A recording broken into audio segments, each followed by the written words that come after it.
Mornington was just a gorgeous spot. It still is. It's God's country. We bought a beautiful property down there, 700 metres from the track. Moved down there with about 3 horses. Gunnamatta came about, and at the time he was bought at Sydney Easter in an attempt to win a golden slipper. He had a real sprinter's pedigree, being by snippets. Gunnamatta, number 8, ridden by Kieran McAvoy for Mornington trainer Tony Noonan. We worked out pretty early that he wasn't precocious enough to win a golden slipper, so it didn't then venture, okay, we'll win a Mornington Cup. Gunnamatta exploded down by the 100-metre mark. It's McAvoy and Gunnamatta. Gunnamatta wins the Cup a length and a half. We got into the first Mornington Cup, I think, with pretty low weight on his back, and once he won the first, it was a huge thrill, and then the interest then developed. Oh, we might be able to do this again. Nash had been with me a couple of years. He finished his apprenticeship with John Sadler and came down to Mornington, and he'd become a very important part of what we were doing. So to have Nash on the second year was an enormous thrill. Here's Gunnamatta. Gunnamatta, he ranged up on the outside. The grab goes straight home. Lodger from well back and Flying Sparks making ground. Gunnamatta in front. He's holding on. Lodger making a late lunge. Gunnamatta in front for Nash. Tony Gunnamatta. Gunnamatta's won the Cup.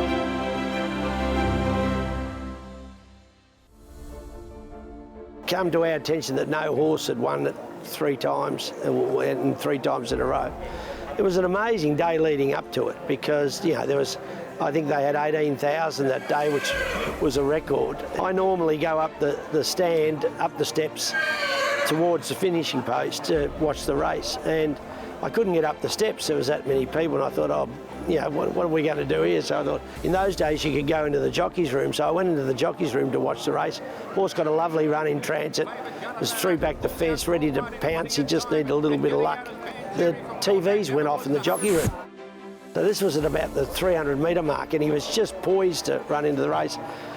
And by the time I thought, well, where am I going to go now to watch it? I didn't have any option. I just stood in the mounting yard, and I thought, well, if he hits the front here, I'll get some idea because the crowd will be behind him. And the roar was enormous. I'll never forget it. It was just an incredible moment. I wasn't sure whether he'd won. Beats the Gunnamatta. Ollie gets the favourite. Gunnamatta home. He takes out the Cup. To win 3, create a record that I don't think will ever be broken. With staff, family, a lot of friends, with Jonathan, and have Damien Oliver riding. It was a massive day. It was just beyond belief. You look back at it now, and in the heat of the moment when you're working, it's part of what you do. But now that I'm old and just about at it, it's tremendous fun to look back and think, Jesus, how'd we do that? And he was such a great little horse. Like, he won a Warrnambool Cup as well. Really a solid character, and just huge thrill.